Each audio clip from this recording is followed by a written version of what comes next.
श्री स्वामी समर्थ. स्वामी समर्थ महाराजांचे अक्कलकोटमध्ये आगमन. श्री स्वामी समर्थ महाराज हे भगवान श्री गुरु दत्तात्रयांचे अवतार आहेत. अक्कलकोट हे एक छोटे गाव आहे. श्री स्वामी समर्थ इसवी सन 1856 मधील आश्विन महिन्यात अक्कलकोटमध्ये बुधवार पेठेजवळ असलेल्या खंडोबा मंदिराच्या ओट्यावर येऊन बसले. त्यावेळी त्या रस्त्यावरून काही गुराखे चालले होते. त्यांना पाहून स्वामी म्हणाले, "काय हो, आम्ही तुमच्या गावात यावे का?"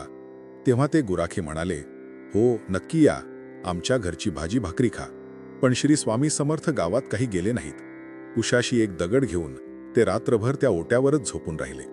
दुसऱ्या दिवशी सकाळी स्वामी आल्याचे वृत्त समजल्यावर पुराणिक वगैरे सर्व गावकरी मंडळी त्यांना भेटावयास आली.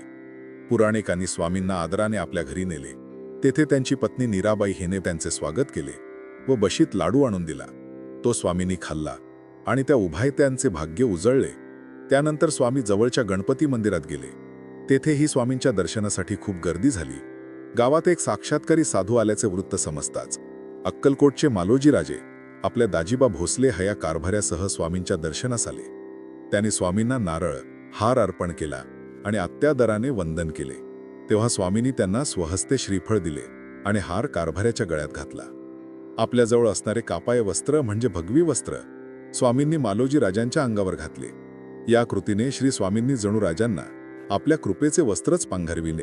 अशा प्रकारे श्री स्वामींच्या कृपाप्रसादाने मालोजी राजे आणि दाजीबा भोसले धन्य झाले. त्यानंतर श्री स्वामी तेथून निघून नगर वेशीवर असलेल्या एका ओठ्यावर जाऊन बसले. ते 3 दिवस काहीही न खाता पिता नुसतेच बसून होते. चौथ्या दिवशीही अहमद अली नावाच्या रिसालदाराचे लक्ष त्यांच्याकडे वेधले. त्याला स्वामींची चेष्टा करण्याची लहर आली. त्याने स्वामींना म्हटले, "क्यों बाबाजी, हुक्का पिते हो?" श्री स्वामी म्हणाले, "हां हां, जरूर, क्यों नहीं."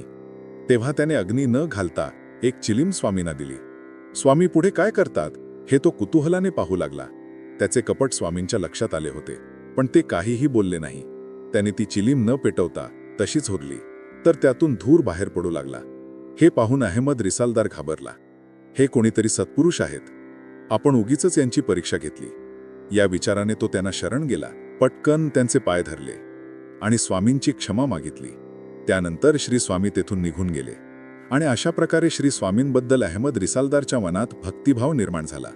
बोला श्री स्वामी समर्थ महाराज की जय.